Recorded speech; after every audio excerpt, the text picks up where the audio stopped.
Witajcie, dzisiaj obrazek na dużym tagu. Na potrzeby filmu nazwałam go Tajemniczy Ogród. Prawdę mówiąc, lubię nazywać różne rzeczy. Jak coś ma imię, to zaraz mam do tego bliższy i pozytywny stosunek. Na przykład każda mucha u mnie w domu nazywa się Bożena. I taka Bożena już nie wkurza, ale przylatuje i odwiedza.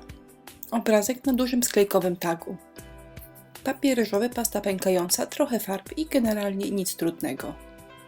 Jeżeli obraz Wam się podoba i macie gdzie powiesić taką damę bez łasiczki, to zapraszam na film. Tym razem nie Blade, a tag duży o wymiarach 44 na 22 cm. I na takiej powierzchni można już coś pokombinować. Choć z kraperką wystarczy maleńki tag do zrobienia naprawdę przepięknych rzeczy. Papier ryżowy Stamperii już sam w sobie jest śliczny. Właściwie trzeba uważać, żeby go nie popsuć. Na surowej sklejce wiele preparatów nie chce się trzymać, więc lepiej to wszystko pokryć jeden raz białą farbą akrylową. No i oczywiście obowiązkowo podmalowujemy na biało, tam gdzie w przyszłości przykleję papier ryżowy.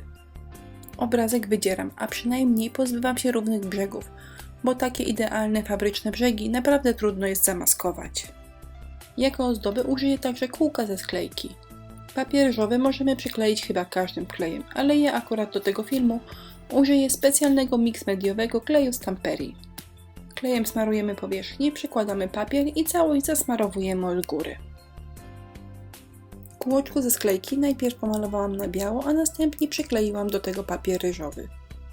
Wycięty kawałek jest za duży, ale nie szkodzi. Po wyschnięciu obszlifuję niepotrzebne brzegi. To jest pasta do modelowania, a to stara wyjechana gąbka. Tego kompletu użyję do wtopienia w tło głowy dziewczyny. Pasta jest gęsta, znakomicie nadaje się na przykład do szablonów albo stworzenia ciekawej struktury na powierzchni. Teraz praca nie jest skomplikowana, po prostu trzeba zaciaprać brzegi. Gdy ozdabianie jest skończone, możemy wszystko wysuszyć suszarką. Użyję kilku farb, to akurat są farby Stamperii seria Allegro. Wtapianie tło to męczący rytuał. Ale pomysł mam taki, żeby potem na to tło nałożyć jeszcze szablon, więc nawet jak nie uda mi się to wtopienie, to i tak za bardzo nie będzie tego widać. Efekt mniej więcej już jest ok, więc mogę troszeczkę pochlapać całą pracę. Kleksy na nosie czy na oku to jest kiepski pomysł, więc nakrywam twarz i dopiero wtedy chlapię. Kleksy wyszły trochę za ciemne, ale tło jest jeszcze mokre, więc mogę zdjąć nadmiar farby i już kleksy są ok. Teraz ozdobię pracę szablonem. Mogę przed szablon odbić farbę bądź pastę do modelowania. Tak właśnie przechowuję moje szablony. Używałam go chyba rok temu, a zobaczcie jak dobrze jeszcze trzyma klej do szablonów. Dla Was zrobię próbę, a raczej takie porównanie. Trochę przed szablon odbiję pasty i trochę farby. Różnica będzie ewidentna, pasta daje dużo lepsze krycie, no ale czasami warto zobaczyć na własne oczy. Przed chwilą była pasta, a teraz gąbeczką nakładam farbę. Odbijam porządnie, żeby nikt mnie nie posądził o faworyzowanie pasty. Zdejmuję i różnica jest ewidentna. Natomiast słabiej wcale nie musi znaczyć gorzej. Po prostu warto wiedzieć i stosować tę różnicę do swoich prac. To jest pasta pękająca Stamperii. Dzięki niej i zrobimy dziurę w murze. Tą pastę nakładamy na dowolną powierzchnię i ona tak sobie sama pęka. Jeżeli pastę nałożę cieniutko, spękania będą delikatne i drobne.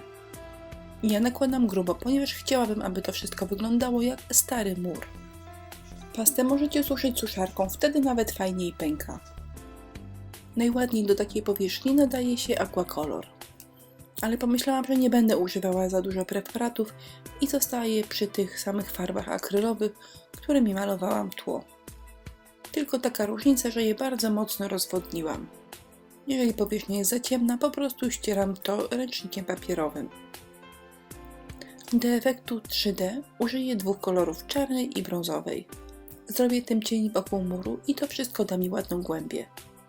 Takie cieniowanie jest proste jak budowa cepa. Pędzel moczymy w wodzie, a na koniuszek nabieramy farbę. Porządnie pędzel rozcieramy o jakąś kartkę albo gładką powierzchnię i wtedy cieniowanie już wychodzi samo. Jeżeli za pierwszym razem wychodzi słabo, można poprawić. Jeżeli przymazało się za mocno, można szybciutko pędzlem z wodą zdjąć nadmiar farby. W dużych pracach nie wymagana jest wielka dokładność i to jest plus. Do ozdoby użyłam 2 serduszek sklejkowych i kluczyka, który kiedyś odlałam z foremki. Jakby kto pytał, to do odlewu kluczyka użyłam 2-składnikowej żywicy. A to jest kółeczko. Papierem ściernym pozbywam się nadmiaru papieru ryżowego. A to mój ulubiony stempel. Chyba wszyscy go znają. To są spękania. Do odbicia stempla używam tej samej farby akrylowej, którą użyłam do cieniowania. A na koniec kilka drobiazgów, żeby praca nie wyglądała płasko. To jest lakier 3D, taka konturówka. Praca jest matowa, więc tym lakierem pokrywam niektóre elementy, aby wyglądały ciekawiej. Niestety słabo widać ten efekt zarówno w kamerze, jak i w aparacie fotograficznym. No i jeszcze jedna próba, może jednak uda się coś pokazać, a raczej coś zobaczyć. W miejscu, gdzie są koraliki na obrazku, robię półperełki. Pamiętajcie, że na lakierze robimy je trochę rzadziej niż na papierze, ponieważ lakier jest śliski i perełka podczas schnięcia może się rozjechać. Teraz wystarczy pracę całą skleić do kupy. Podczas robienia tego typu prac zawsze przeglądam dokładnie szuflady, poszukując jakichś drobiazgów, które mi będą pasowały. Serduszka, zawieszki czy jakieś niewykorzystane sklejki to często może się przydać, no i całkiem fajnie wygląda. Ostatecznie praca wyszła tak, niestety po prostu nie mieści się w kadrze. Nie ma wyjścia, pokażę Wam ją na raty. Moja dama bez łasiczki wylądowała na tagu, ale myślę, że na dużej skrzynce też ten projekt prezentowałby się całkiem. Dziękuję za uwagę, wykorzystane materiały macie w opisie filmu, a ja zapraszam na inspirello.pl.